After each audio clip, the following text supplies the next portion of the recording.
ایک چیز ایسی ہے جو آج کے دن جو ہے خوش نہیں ہوگی. اب آپ سوچتے ہوں گے کہ مسلمان عید کے دن خوش ہے، لیکن کون سی ایسی چیز ہوگی کہ جو آج کے دن خوش نہیں ہوگی؟ تو وہ اللہ کی مسجدیں ہوں گی، وہ اللہ کے گھر ہوں گے جس میں ہم سجدے کرتے ہیں جا کر کے.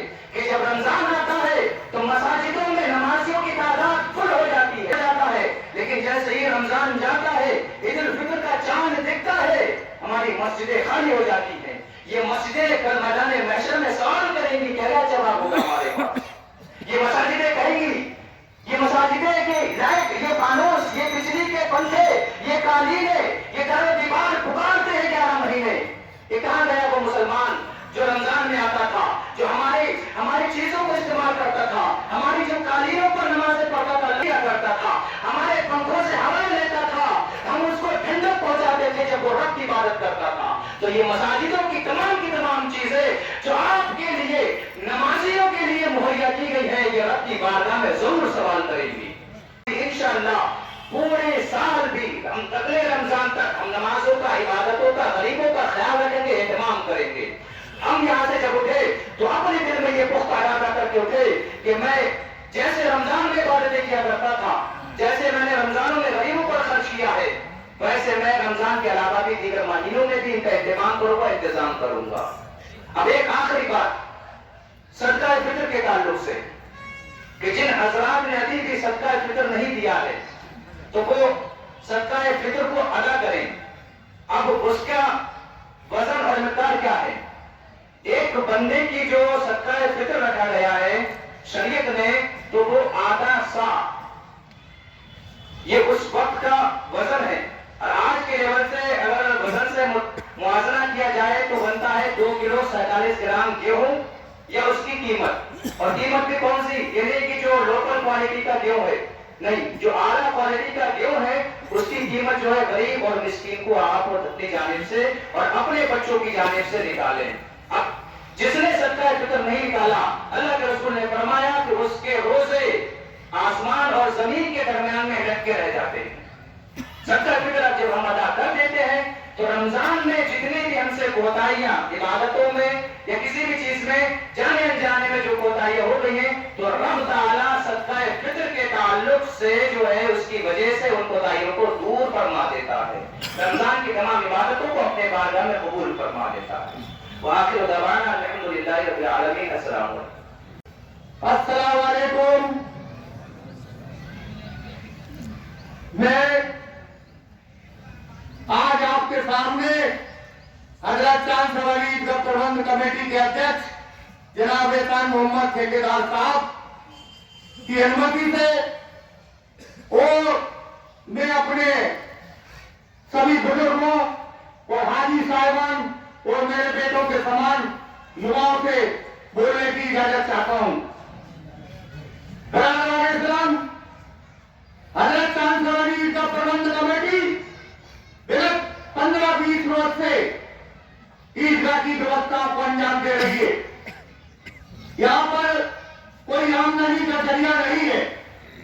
آپ اور ہم، میں کبھی کڑوی بات کر جاتا ہوں، اس کے لیے میں پہلے سے ہی آپ سبھی حضرات سے معافی چاہتا ہوں. عید اور بقرعید کے ٹائم پہ ہی ہم اور آپ یہاں پر آتے ہیں. میں نے پچھلی مرتبہ بھی جب میں یہاں کا ادھیکش ہوا کرتا تھا، آپ لوگوں سے گزارش کرتا تھا کہ میرے بھائیوں، میرے یووا ساتھیوں، کہ یہاں پر سال میں ہر اتوار کے دن ایک دن نشچت کریں اور اپنی ملکیت کی دیکھ بھال کریں. کوئی بھی باقیت ملکیت کا صدر، کوئی بھی باقیت ملکیت کا صدر ہو، اس کی نجی جائیداد نہیں ہوتی. یہ کون کی ملکیت ہے اور آج جس مقام تک یہ کون کی ملکیت پہنچی ہے وہ سبھی آپ سبھی حضرات کے سہیوگ سے پہنچی ہے. میں اس اوسر پر ان حضرات کو پہلے ضرور یاد کرنا چاہوں گا جن لوگوں نے اس قوم کی ملکیت کے لیے اپنی قربانی دی ہے. کیونکہ ہم تو کنگورے ہیں، نیب کے پتھر تو آج ہمارے بیچ میں نہیں ہے اور اس دنیا کو الوداع کہہ کے چلے گئے. تو میں آج آپ سب سے گزارش کروں گا کہ آج عید الفطر کے موقع پر ان حضرات کے لیے جنت میں آنے سے اعلیٰ مقام ان کو حاصل ہو.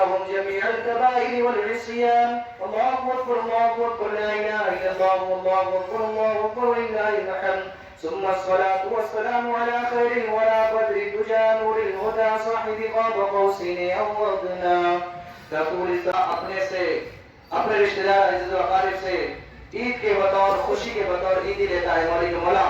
ہم آج اس شہر کی عیدگاہ میں حاضر ہوئے ہیں پروردگار، ہم بھی تیری بارگاہ سے عیدی لینا چاہتے ہیں پروردگار، ہمیں بھی اپنی بارگاہ سے عیدی کا تحفہ عطا فرما مولا۔ ہم تیری بارگاہ سے عیدی کے طور پر ہم اپنی بخشش چاہتے ہیں مولا، ہم تیری بارگاہ سے عیدی کے طور پر تیرا فضل چاہتے ہیں، تیرا کرم چاہتے ہیں، تیرا رحم چاہتے ہیں مولا پروردگار۔ عید کے دن، آج کے دن مالک مولا، یہ یوم الجائزہ ہے، عیدی کا دن ہے، تحفے کا دن ہے مالک مولا، اپنی بارگاہ سے ہمیں خالی ہاتھ نہ لوٹا مولا کریم، ہمیں اپنی بارگاہ سے مایوس نہ لوٹا مولا کریم پروردگار۔ یہ دن بخشش و مغفرت کا دن ہے مولا، ہم تیری بارگاہ میں آج کے دن حاضر ہو کر کے اجتماعی دعا کرتے ہیں مولا، ہمارے تمام صغائر کبائر جو بھی جانے انجانے میں گناہ سرزد ہوئے مولا کریم، اپنی بارگاہ سے ہمارے گناہوں کو معاف فرما مولا، میں قبول فرما مولا کریم پروردگار۔ ہمارے دیش، ہمارے ملک ہندوستان میں مالک مولا امن و سلامتی عطا فرما مولا کریم، ہمارے ملک کو زندوں کی رات چوگنی ترقی عطا فرما مولا کریم، ہمارے لوگوں کو، ہمارے ملک کے لوگوں کو جو اس کی دن رات خدمت کر رہے ہیں مالک مولا بارڈر پر یا جس بھی اعتبار سے جس بھی محکمے میں رہ کر کے مالک مولا جو کاروبار، جو حفاظت کر رہے ہیں، ہماری حفاظت کر رہے ہیں، ہمارے لوگوں کی حفاظت کر رہے ہیں مولا، ان کو دنیا میں اچھا صلہ عطا فرما مولا، ان کو بھی جو ہے دنیا میں اچھا صلہ عطا فرما مولا۔